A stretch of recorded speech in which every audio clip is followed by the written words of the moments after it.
بسم اللہ الرحمن الرحیم۔ السلام علیکم ناظرین، آج ہم آپ کے لیے معدے کے ایسے جامع اور ازمودہ تریاق نسخہ ذکر کر رہے ہیں جو صدیوں سے اتباع کرام کے ہاں بالقابل اعتماد سمجھا جاتا ہے۔ یہ نسخہ بھوک نہ لگنا، معدے کی جلن، درد معدہ، السر معدہ، آنکھوں میں پانی آنا، نظر کی کمزوری، کھٹے ڈکار، تیزابیت اور معدے کے تقریباً تمام امراض میں مفید مانا جاتا ہے۔ آئیے اس نسخے کی تیاری کو نہایت آسان اور سادہ انداز میں سمجھاتے ہیں۔ سب سے پہلے آپ نے لینا ہے آدھا کلو جنگلی ہریڑ یعنی کہ کالی ہریڑ۔ اسے 100 گرام خالص دیسی گھی توے یا کڑھائی میں ڈال کر ہلکی آنچ پر بھونیں۔ اس کو ہلاتے رہیں، آپ دیکھیں گے کہ ہریڑ مکئی کے دانوں کی طرح پھول جائے گی۔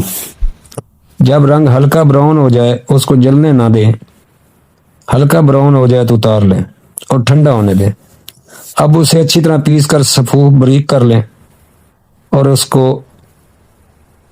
اس کے اندر سماک دانہ اچھے والا 100 گرام، میٹھا سوڈا 100 گرام اور انار دانہ 100 گرام علیحدہ علیحدہ بھی پیس لیں اور ریڑھ کے صفوف میں اچھی طرح ملا دیں۔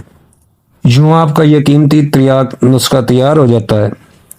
اب بات کرتے ہیں خوراک کی، تو آپ نے 500 ملی گرام کیپسول بھر لینے۔ صبح، دوپہر، شام کھانے کے 1 گھنٹہ بعد سادے پانی کے ساتھ دیں۔ انشاءاللہ 14-15 دن میں آپ اس کو ایسا سمجھیں گے کہ آپ نے کوئی تریاق کھا لیا ہے۔ انشاءاللہ معدہ مضبوط ہوگا، جلن اور تیزابیت ختم ہوگی، بھوک بحال ہوگی اور مریض نمایاں طور پر بہتر محسوس کرے گا۔ ناظرین، قدرتی نسخے صبر تسلسل مانگتے ہیں، لیکن جب اثر دکھاتے ہیں تو جڑ سے فائدہ دیتے ہیں۔ اگر آپ کو بھی یہ معلومات مفید لگی تو ویڈیو کو لائک کریں، شیئر کریں اور مزید مستند یونانی نسخوں کے لیے چینل کو سبسکرائب کرنا نہ بھولیں۔